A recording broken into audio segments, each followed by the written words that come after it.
Sadhguru Jaggi Vasudev is a yogi, a mystic, a philanthropist. What would he be doing in a business channel? What would he be doing in a Morgan Stanley investor conference? It's a slightly confusing combination, but why exactly is he here is what we will ask him today. Guruji, thank you very much for joining us on our channel as well. Well, I found many of your writings and your speeches very practical. It didn't sound like what we normally bracket as philosophy or spirituality. So hence spirituality is something that should not work. Well, it's not something we understand very easily. But your speeches normally are extremely tangible and practicable. So hence I'm going to really ask you some very practical questions. One of the big slogans that the new government or the new Prime Minister has given to the country or has promised the country or is asking of the country is cleanliness. Now, in all my times and my reading of previous times, I've never heard a leader say this. What is your comment on this slogan itself, and how can he actualize it? Cleaning up the nation, both the physical aspect of the nation and the inner aspect of the citizens of the nation is a very, very important thing. We need to understand this. In many ways, we are a confused nation because we did not have the courage to become communist. Okay. We became socialist.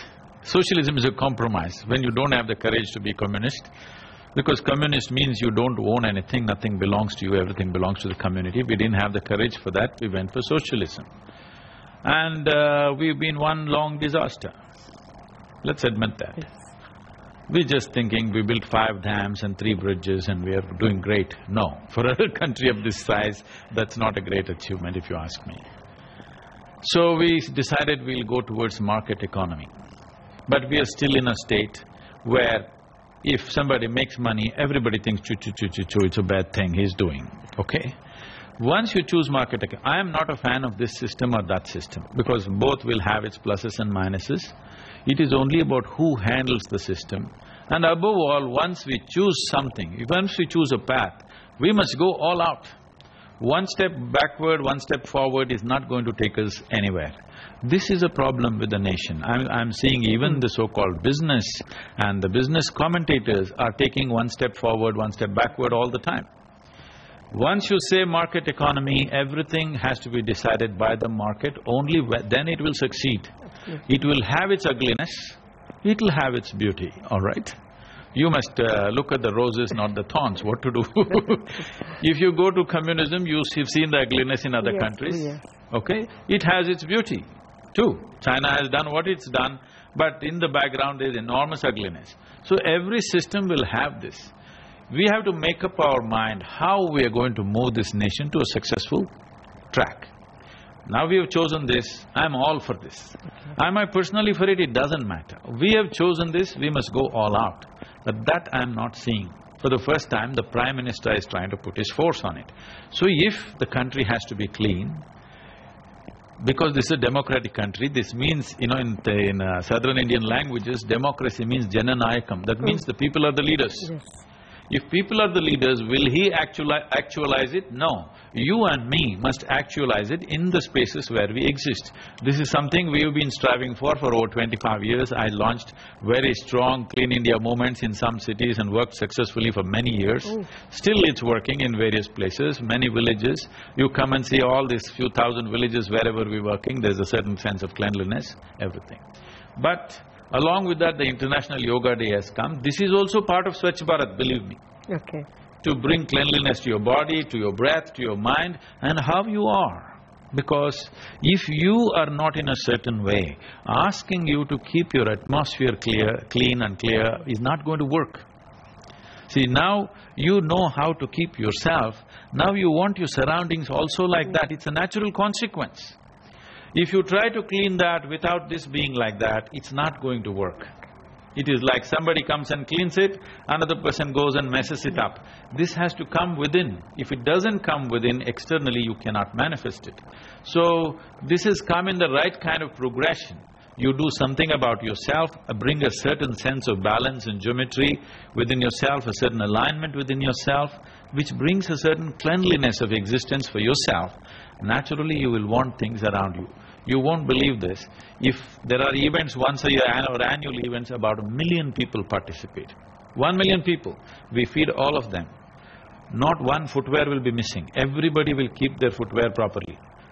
Because right from the first day they come to us, we are training them how they should park their footwear. I'm just saying this, something so simple. You go to any of the Indian functions where you have to leave your footwear out, let's say a temple, it lands in a heap. While coming out, your 2 feet will have 2 different footwear because you can't find both of them together. Just simple things. These things will happen only when the inside there is some kind of arrangement. You know how to arrange your interiority, naturally you will fix the exteriority. So Swachh Bharat, this Yoga Day, these are not separate things. This is a continuum. I am really glad a national leader is thinking about these things and wanting this to happen, because we have not seen that in a few centuries, any leader talking about how you should be within yourself. Certain nations have done this, but we have not done this in this country, and it's time to do it. If we want to really progress, if we want to be a success in the business, individual human beings must be organized. There's a… when we went to book like a conference hall in Atlanta in a big hotel, they asked, how long do you want? I said, I want for 20 minutes. They said, what, only 20 minutes? I said, why are you asking? We need only 20 minutes meeting. They said, see, if the Germans come for meeting, there's a BMW close by, if they come, they'll book only for 15 minutes, they'll finish it and go. If Americans come, they book for an hour. Normally American meetings are an hour.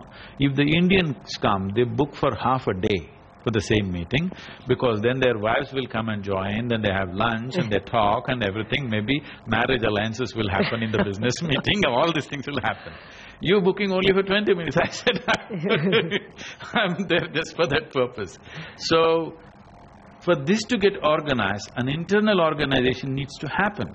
A certain sense of discipline and focus, if it doesn't come in a human being, which yoga can bring in a phenomenal way, you being a practitioner, you know what difference it makes.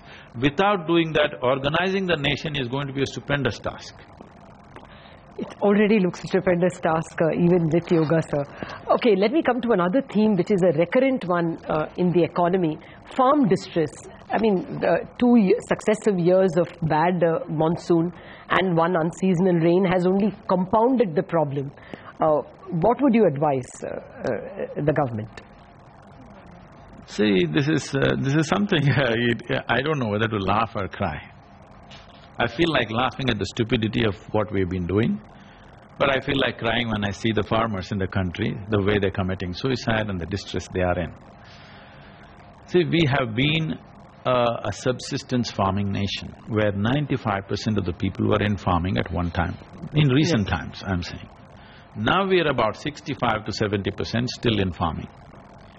On one level, what this means is, 10 people have to eat, so 7 people are cooking the meal. Doesn't make sense, isn't it? At the most, being what we are, 15–20% are farming, rest are doing other things. That would be a reasonable thing. In next 10 to 15 years, if we do not reduce the number of people involved in farming, you will only drive them to suicide or even worse, okay? Other things will happen.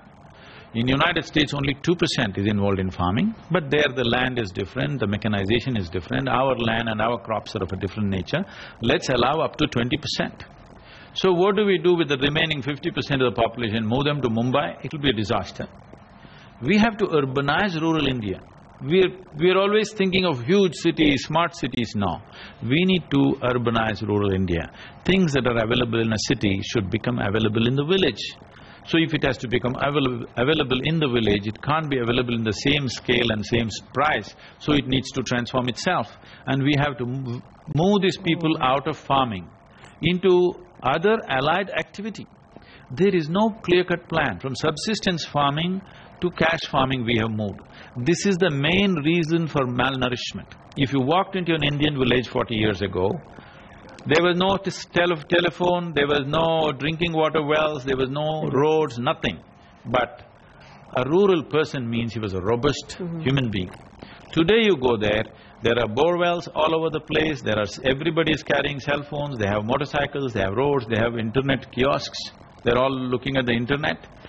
But human being has shrunk. 60% of the Indian rural population their skeletal system has not grown full. This means quietly we are producing a substandard humanity. If your body doesn't grow, obviously your brain will not grow. This is the only dividend we have, that is, the demographic dividend. If this does not change, if our nourishment levels does not change, a huge silent disaster is waiting. We have to change this in the coming 5 to 10 years. It has to happen. The nourishment, health, education, ecology, these are the main things which has to happen. How to make it happen? There are various plans. It's not some rocket science. These are simple solutions. But does the government have the machinery to deliver? I would say no. Government is here to make policies, not to deliver. Yes. It is only the businesses which need to deliver. So we need to make policies where it's attractive to go and do business in rural India. We must have incentives to go and do business in disadvantaged societies. Nobody is going to invest money where you can't make money, okay? I don't blame them, it's a market economy, they have to make money. So if they have to make money, those people have to, first of all, the so-called market has to make money. For this, we have to move them away from agriculture.